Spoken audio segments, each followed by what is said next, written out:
दोस्तों, मुहर्रम इस्लामिक साल का पहला महीना है, यानी कि इस्लामी नया साल मुहर्रम के महीने से शुरू होता है। इसे अल हिजरा या अरबी न्यू ईयर के नाम से भी जाना जाता है। इस्लाम में इस महीने को बहुत ही ज्यादा रहमतों और बरकतों वाला महीना माना जाता है। मगर मुहर्रम के महीने को लेकर लोगों में तरह तरह की बातें फैली हुई हैं। कोई कहता है कि मुहर्रम का त्योहार मनाना चाहिए, तो कोई कहता है कि मुहर्रम कोई त्योहार नहीं है, बल्कि यह तो सिर्फ एक इस्लामिक महीना है, इसलिए इसे नहीं मनाना चाहिए। दोस्तों, आपने देखा भी होगा कि हमारे यहाँ पर यानी कि भारत, पाकिस्तान, बांग्लादेश और अफगानिस्तान में कई जगहों पर मुहर्रम के महीने में ताजियों का जुलूस निकाला जाता है और ढोल ताशे बजाए जाते हैं और मुहर्रम का त्योहार मनाया जाता है। वहीं पर इराक, सीरिया और इजिप्ट जैसे देशों में मुहर्रम की 10 तारीख को सीना पीट पीट कर और खुद को तकलीफ देकर मातमी जुलूस निकाला जाता है। मगर अब सवाल यह उठता है कि जिस देश से इस्लाम धर्म की शुरुआत हुई, यानी कि सऊदी अरब में मुहर्रम के त्योहार को किस तरह से मनाया जाता है। सऊदी अरब में मुहर्रम की 10 तारीख को कौन कौन से काम किए जाते हैं। आज की इस वीडियो में हम आपको इसी सवाल का जवाब देने वाले हैं और आपको बताने वाले हैं कि सऊदी अरब में मुहर्रम के त्योहार को किस तरह से मनाया जाता है। सऊदी अरब में मुहर्रम की 10 तारीख को कौन कौन से काम किए जाते हैं, जानकर आप भी हैरान रह जाओगे। इसलिए आज का यह वीडियो आप सभी के लिए बहुत खास है। आप इसको आखिर तक जरूर देखें और मेहरबानी करके इसे शेयर भी कर दें, ताकि यह जानकारी और भी लोगों के पास में पहुंच जाए। तो चलिए दोस्तों, शुरू करते हैं। दोस्तों, मुहर्रम इस्लामिक साल का पहला महीना है और इसी महीने की 10 तारीख को अल्लाह के प्यारे नबी हजरत मोहम्मद सल्लल्लाहु अलैहि वसल्लम के प्यारे नवासे हजरत इमाम हुसैन रज़ियल्लाहु ताला अन्हो को करबला के मैदान में अपने 72 अजीजों के साथ में शहीद कर दिया गया था। और जैसा कि आप सब लोग जानते होंगे कि हजरत इमाम हुसैन को शहीद करने वाले कोई काफिर लोग नहीं थे, यानी कि कोई गैर मुस्लिम लोग नहीं थे, बल्कि वह अपने आप को मुसलमान कहलाए जाने वाले लोग ही थे। और यही नहीं, वह आपस में एक दूसरे के रिश्तेदार भी थे। जिन लोगों ने हजरत इमाम हुसैन और उनके साथियों के साथ में करबला में जंग की, जिन लोगों ने हजरत इमाम हुसैन और उनके अजीज की बेरहमी से शहीद किया, हम उनको मुसलमान नहीं समझते हैं, बल्कि हम उनको मुनाफिक समझते हैं। याद रखें, मुनाफिक उन लोगों को कहते हैं जो ईमान लाने के बाद में फिर जाते हैं, यानी कि ईमान लाने के बाद अपनी बात से, अपने ईमान से पीछे हट जाते हैं और काफिर बन जाते हैं। और फिर ऐसे लोग कहने को तो मुसलमान ही होते हैं, लेकिन ऐसे लोगों के दिलों पर अल्लाह मोहर लगा देता है और फिर ऐसे लोग अल्लाह की नजर में मुनाफिक हो जाते हैं। तो दोस्तों, करबला के मैदान में यही वह मुनाफिक लोग थे जिन्होंने हजरत इमाम हुसैन और उनके छोटे छोटे बच्चों को 3 दिन तक भूखा प्यासा रखकर शहीद कर दिया था। बस उन्हीं की याद में, यानी कि हजरत इमाम हुसैन की शहादत को याद रखते हुए ही 10 मुहर्रम के दिन मुसलमान मुहर्रम का त्योहार मनाते हैं। याद रखें, हजरत इमाम हुसैन अल्लाह के प्यारे नबी हजरत मोहम्मद सल्लल्लाहु अलैहि वसल्लम के नाती थे, यानी कि आपकी प्यारी और लाडली बेटी हजरत फातिमा के बेटे थे। हजरत इमाम हुसैन को 10 मुहर्रम के दिन करबला के मैदान में शहीद कर दिया था, जिनकी याद में मुहर्रम का त्योहार मनाया जाता है। इस वजह से कुछ लोग इस दिन ताजिया निकालते हैं, ढोल ताशे बजाते हैं और मातमी जुलूस निकालते हैं। अब आप सोच रहे होंगे कि 10 मुहर्रम के दिन भारत, पाकिस्तान, बांग्लादेश और अफगानिस्तान में ताजिया निकालकर और ढोल ताशे बजाकर मुहर्रम मनाया जाता है, तो फिर सऊदी अरब में यह मुहर्रम किस तरह से मनाया जाता है। तो इस हवाले से हम आपको बता दें कि इस वक्त आप अपने मोबाइल की स्क्रीन पर जो यह वीडियो देख रहे हो, यह वीडियो सऊदी अरब का है। सऊदी अरब में कुछ जगहों पर, खास करके जहां पर शिया लोग ज्यादा रहते हैं, उस जगह पर इस तरह से मातम करके मुहर्रम का त्योहार मनाया जाता है और हजरत इमाम हुसैन की याद को ताज़ा किया जाता है। क्योंकि सऊदी अरब के कानून के मुताबिक आप यहाँ पर किसी भी किस्म का कोई ताजिया नहीं बना सकते हैं और ना ही यहाँ पर ढोल नगाड़ा बजा सकते हैं और ना ही यहाँ पर कोई अलम उठा सकते हैं। यानी कि मुहर्रम के महीने में आप सऊदी अरब में यह ताजियादारी और यहाँ ढोल ताशे नहीं बजा सकते हैं। और हम आपको बता दें कि यहाँ केवल सऊदी अरब का ही कानून नहीं है, बल्कि सारे अरब देशों में यही कानून है आपको पूरे अरब देशों में कहीं कहीं पर भी कोई ताजियादारी नजर नहीं आएगी। ना ही सऊदी अरब में, ना ही दुबई और ना ही कतर और बहरीन में। दोस्तों, मैं आपको बता दूं कि इससे पहले मैं खुद सऊदी अरब में 6 साल तक काम कर चुका हूं। मैंने यहां पर कहीं पर भी कोई ताजियादारी या फिर ढोल नगाड़े नहीं देखी है और ना ही यहां पर कहीं पर कोई मातमी जुलूस निकलते हुए देखा है। यहां पर मुहर्रम को सिर्फ इस्लामिक नए साल के तौर पर देखा जाता है। इसके अलावा यहां पर मुहर्रम के महीने का कुछ पता ही नहीं होता है कि कब मुहर्रम का महीना शुरू हो जाता है और कब खत्म हो जाता है। हमारी यहाँ की तरह सऊदी अरब में ना ही किसी किस्म का कोई ताजिया बनाया जाता है और ना ही कहीं पर कोई ताजिया निकाला जाता है। लेकिन हाँ, मैंने सऊदी अरब में यह जरूर देखा है कि यहाँ पर 9 और 10 मुहर्रम के दिन कुछ लोग हैं जो रोजा जरूर रखते हैं और हुसैन की याद को मनाते हैं। इसके अलावा यहाँ पर कुछ भी नहीं किया जाता है। लेकिन सऊदी अरब में कुछ जगह ऐसी भी जरूर है जहां पर शिया लोग ज्यादा रहते हैं। वहां पर जरूर कुछ लोग 10 मुहर्रम के दिन छुप छुप कर मातम करते हैं और हुसैन की शहादत को याद करते हैं, लेकिन वह भी गैर कानूनी तरीके से ऐसा करते हैं। अगर सऊदी अरब में कोई इस तरह से मातम करता हुआ या फिर ताजियादारी करता पकड़ा जाता है तो उस पर सख्त से सख्त कार्यवाही होती है, क्योंकि ऐसा करना सऊदी अरब के कानून के खिलाफ है।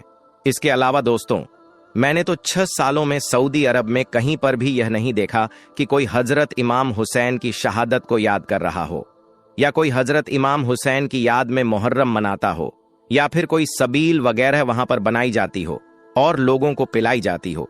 मुहर्रम के महीने में बस कुछ जगह ऐसी जरूर दिख जाती है, यानी कि कुछ जगहों पर यह नजारा देखने को जरूर मिल जाता है जहां पर सबील वगैरह दिख जाती है। लेकिन वहां पर भी ऐसा करने वाले हमारे ही लोग होते हैं, यानी कि हमारे भारत और पाकिस्तान के लोग होते हैं जो वहां पर हजरत इमाम हुसैन की याद में सबील वगैरह बनाते हैं और लोगों को पिलाते हैं। मगर हम आपको बता दें कि यहाँ के जो अरबी लोग हैं वह मुहर्रम के महीने में ऐसा कुछ भी नहीं करते हैं। उन्हें मालूम ही नहीं होता है कि कब मुहर्रम का महीना शुरू हो जाता है और कब खत्म हो जाता है। वो तो सिर्फ ईद और बकरा ईद 2 ही त्योहार को जानते हैं, यानी कि सऊदी अरब में सिर्फ 2 ही त्योहार मनाए जाते हैं, पहला ईद उल फित्र और दूसरा ईद उल अजहा। इसके अलावा सऊदी अरब में कोई भी त्योहार नहीं मनाया जाता है, चाहे वो ईद मिलादुन नबी हो, कोंडे की नियाज हो या फिर सबे बारात हो। इन 2 त्योहारों के अलावा सऊदी अरब में किसी भी त्योहार को नहीं मनाया जाता है। दोस्तों, अब आप बताएं कि इसमें आपकी क्या राय है? इस बात को आप किस तरह से देखते हैं? मुहर्रम के त्योहार को मनाना चाहिए या फिर नहीं मनाना चाहिए? आप इस बारे में अपनी कीमती राय हमें कमेंट बॉक्स में जरूर दें। इस बारे में आपका क्या कहना है? क्योंकि हमारे यहाँ पर यानी कि भारत पाकिस्तान में मुहर्रम के त्योहार को मनाया जाता है, अलम उठाया जाता है, जिससे हजरत इमाम हुसैन की याद ताजा हो जाती है। दोस्तों, ऐसा करने से हमारे जो आने वाली नस्लें हैं, हमारे जो बच्चे हैं, वह इस बात को अच्छी तरह से जान जाते हैं कि हजरत इमाम हुसैन कौन थे, उनका मर्तबा क्या था और उन्होंने करबला के मैदान में अपने पूरे घर बार को क्यों कुर्बान कर दिया था। ऐसा करने से बच्चा बच्चा जान जाता है कि हजरत इमाम हुसैन ने इस्लाम को बचाने के लिए करबला के मैदान में अपने पूरे घर बार को कुर्बान कर दिया था। यही वजह है कि आज हमारे यहाँ पर यानी कि भारत पाकिस्तान में बच्चा बच्चा हजरत इमाम हुसैन और उनके मर्तबा के बारे में अच्छी तरह से जानता है।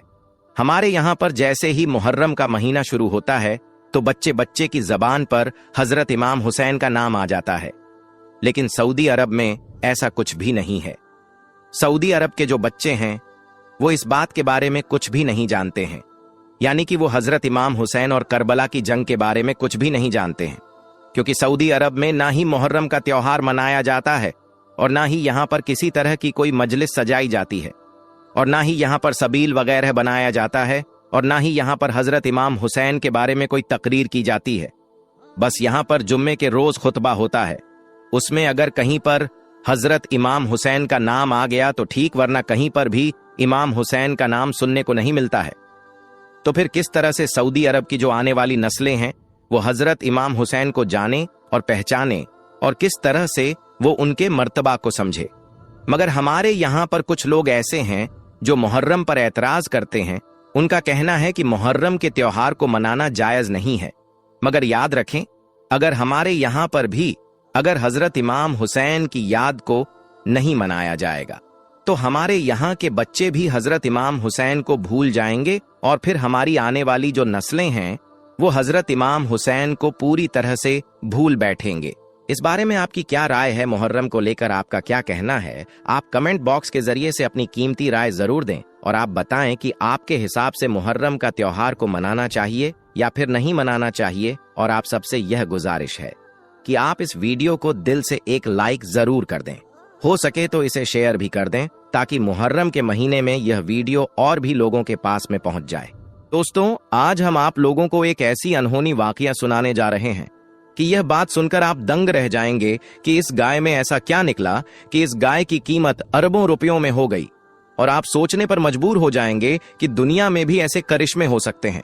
ये पूरा वाकया आपको बताएंगे, लेकिन वीडियो शुरू करने से पहले हमारे जितने भी भाई बहन इस वीडियो को देख रहे हैं उनसे गुजारिश है कि अगर आप आकाए दोजहां सरवरे कायनात हजरत मोहम्मद सल्लल्लाहु अलैहि वसल्लम से सच्ची मोहब्बत करते हैं और अल्लाह के कुदरत पर यकीन रखते हैं तो इस वीडियो को एक लाइक करके हमारे चैनल को सब्सक्राइब जरूर कर लीजिएगा।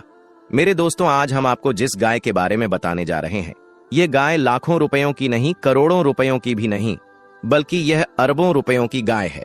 दोस्तों, यह सुनकर तो आप हैरान हो गए होंगे और आपने सोचा होगा कि गाय की कीमत आखिर इतनी ज्यादा कैसे हो सकती है। गाय कोई हीरा या सोना तो नहीं है जो उसकी इतनी ज्यादा कीमत होगी, लेकिन दोस्तों यह हकीकत है। दोस्तों, गाय के अंदर ऐसी क्या चीज निकली कि उसकी कीमत अरबों रुपयों में हो गई? ये जानने के लिए हमारे इस वीडियो को आखिर तक जरूर देखिएगा और बस इस वीडियो को लाइक जरूर कर दें। दोस्तों, ये वाकया कुछ इस तरह से है कि बनी इजराइल में एक बहुत ही नेक औरत और एक अच्छा इंसान रहता था और उनका एक बेटा था जो बिल्कुल छोटा था और उनके पास सिर्फ एक गाय का बछड़ा था जो उन बुजुर्ग ने मरने से पहले उस बछिया को जंगल में ले जाकर, यानी उस गाय के बच्चे को जंगल में ले जाकर एक झाड़ी के पास यह कहकर छोड़ दिया था कि ऐ अल्लाह, मैं इस बच्चे को उस वक्त तक तेरी अमानत में देता हूं कि जब तक यह बच्चा बड़ा ना हो जाए। उसके बाद उस बुजुर्ग की वफात हो गई, यानी कि उस बंदे की मौत हो गई और कुछ ही दिनों के बाद वह बछिया बड़ी होकर, यानी बड़ी उम्र की हो गई और इधर यह बच्चा जवान होकर अपनी माँ का बहुत ज्यादा ख्याल रखता था। अपनी माँ का वह फरमाबरदार और इंतहाई नेकोकार निकला। यह बच्चा इतना ज्यादा नेक था कि इससे आप अंदाजा लगा सकते हैं कि उसने अपनी रात को 3 हिस्सों में तकसीम कर रखा था। एक हिस्सा में वह सोता और एक हिस्से में वह इबादत करता और एक हिस्से में वह अपनी माँ की खिदमत करता था और रोजाना सुबह जंगल से लकड़ियां काट कर लाता था और उनको बेच देता था और जो भी पैसा उससे मिलता उन पैसों में से कुछ पैसों को गरीबों में बांट देता था और जो कुछ बचता था वह अपने ऊपर खर्च करता था और फिर उसके बाद जो भी पैसे होते थे और वह सारे के सारे पैसे अपनी माँ को दे देता था। एक दिन उस लड़के की माँ ने कहा कि मेरे प्यारे बेटे, तुम्हारे बाप ने जंगल में एक गाय छोड़ी थी जिसको उन्होंने झाड़ियों के पास जंगल में अल्लाह की अमानत में सौंप दिया था। अब तू झाड़ियों के पास जाकर यूं दुआ मांगो कि या खुदा, तू मेरे बाप की दी हुई अमानत मुझे वापस दे दे और उस बच्चे की निशानी यह है कि वह पीली रंग की है और उसकी खाल इस तरह से चमक रही होगी कि गोया सूरज की किरणें उसके जिस्म से निकल रहे हों। यह सुनकर लड़का जंगल में उस झाड़ी के पास चला गया और दुआ मांगी तो फौरन ही वह गाय दौड़ती हुई जाकर उसके पास खड़ी हो गई और यह उसको पकड़कर घर आया तो उसकी माँ ने कहा कि बेटा, इस गाय को ले जाकर 3 दीनार में बेच डालो, लेकिन किसी ग्राहक को बगैर मेरे मशवरे के मत देना। यानी कि जब किसी आदमी को इस गाय को बेचना होगा तो उस आदमी के बारे में मुझे बता देना कि मैं इस आदमी के पास इस गाय को बेच रहा हूं। उन दिनों बाजार में गाय की कीमत 3 दीनार ही थी। बाजार में एक ग्राहक आया और हकीकतन वह एक फरिश्ता था। उसने कहा कि गाय की कीमत 3 है, लेकिन मैं तुम्हें उससे ज्यादा दूंगा मगर तुम अपनी मां से मशवरा किए बगैर ही मेरे हाथ में उस गाय को बेच डालो। लड़के ने कहा कि तुम चाहे जितनी भी ज्यादा कीमत दे दो, मगर मैं अपनी मां से मशवरा किए बगैर हरगिज गाय को नहीं बेचूंगा। फिर लड़के ने घर आकर सारा माजरा अपनी मां को सुना डाला तो मां ने कहा कि शायद यह ग्राहक कोई फरिश्ता होगा, इसीलिए मेरे बेटे तुम उससे मशवरा करो कि गाय को अभी बेचे या ना बेचे। चुनांचे उस लड़के ने बाजार में उस ग्राहक से मशवरा किया तो उसने कहा कि अभी तुम इस गाय को मत बेचो, क्योंकि बाद में इस गाय को हजरत मूसा अलैहिस्सलाम के लोग खरीद कर ले जाएंगे।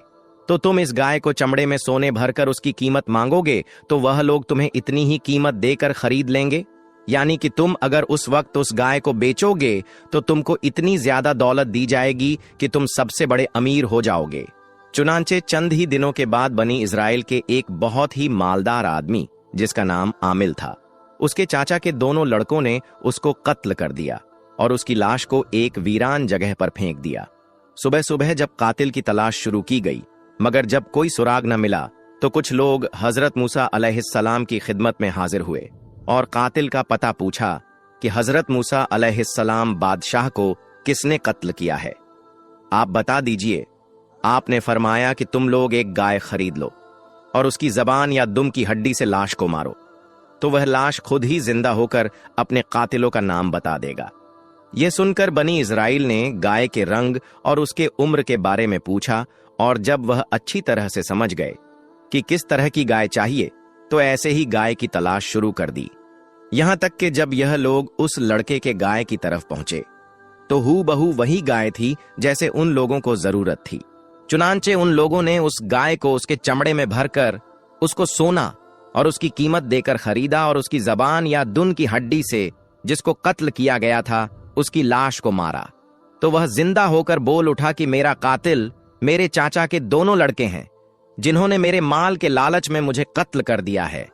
चुनांचे उन दोनों कातिलों को कत्ल कर दिया गया और उनको यही सजा दी गई, और वह नेक लड़के का यानी जिसके पास वह गाय थी, वह अपनी बोरी में सोना भरकर अपने घर ले गया और अपनी मां के सामने पेश कर दिया, और वह लड़का अपने इलाके में सबसे ज्यादा मालदार आदमी हो गया, सबसे ज्यादा उसके पास दौलत हो गई। दोस्तों, अगर आप इस वाकये में गौर करेंगे तो आपको पता चलेगा कि माँ बाप के फर्मा बरदार औलाद और उनकी खिदमत करने वालों को गैब से बेशुमार रिस्क का सामान अल्लाह तबारक व ताला अता फरमाता है। दोस्तों देख लो, इस यतीम लड़के को ही जिसकी खिदमत और फरमाबरदारी की बदौलत अल्लाह तबारक व ताला के कुदरत और उसको सबसे बड़ा मालदार और खुशहाल बना दिया। और दोस्तों एक बात यह भी है कि जो अपना माल अल्लाह तबारक व ताला की अमानत में सौंप देता है, अल्लाह ताला उसकी हिफाजत फरमाता है और उसमें बेहिसाब खैर व बरकत अता फरमाता है। जरा आप सोचिए कि उस बंदे ने जब उस गाय को जंगल में अल्लाह तबारक व ताला के भरोसे अल्लाह की अमानत में सौंपा था, तो उस जंगल में दरिंदे और शेर और अजीब अजीब तरह के जानवर हो सकते थे, लेकिन उसके बावजूद भी उस गाय को किसी ने नुकसान नहीं पहुंचाया, इसलिए क्योंकि उस बंदे ने अल्लाह तबारक व ताला की अमानत में उस गाय को सौंप दिया था। इसलिए दोस्तों, आप घर से निकलते हैं तो अल्लाह तबारक व ताला की बारगाह में यह दुआ करें कि अल्लाह मेरे घर वालों को सलामत रखना और मुझे भी सलामत रखना। तो अल्लाह ताला की अमानत में आप रहेंगे और अल्लाह ताला आपकी हिफाजत फरमाएगा। मेरे दोस्तों, एक और बात जान लीजिए, यह एक बहुत ही एक अहम और शानदार कुरानी वाकया है, और इसी वाकये की वजह से कुरान मजीद की उस सूरत को यानी सूरह बकरा गाय वाली सूरत नाम रखा गया है, जो आपको पहले पारे में मिल जाएगा। अगर आप चाहे तो कुरान पाक की तिलावत करके पूरा वाकया जान सकते हैं। प्यारे दोस्तों, हर वक्त चाहे कोई चीज हो आपको बहुत ही अजीज हो तो आप अल्लाह तबारक व ताला से दुआ करके बस अल्लाह की अमान में दे दीजिए। बेशक अल्लाह तबारक व ताला उसकी हिफाजत फरमाएगा। याद रखिए, जिसे अल्लाह तबारक व ताला दौलत देता है तो उसको आजमाता भी है कि वह शख्स दी हुई दौलत को कहां इस्तेमाल करता है और क्या गरीबों को अपने से कमतर समझता है। अल्लाह पाक अपने तरीके से आजमाता है। अल्लाह तबारक व ताला बेहतर जानता है। अल्लाह ताला से दुआ है कि हम सब मुसलमानों को कहने सुनने से ज्यादा अमल करने की तौफीक अता फरमाएं।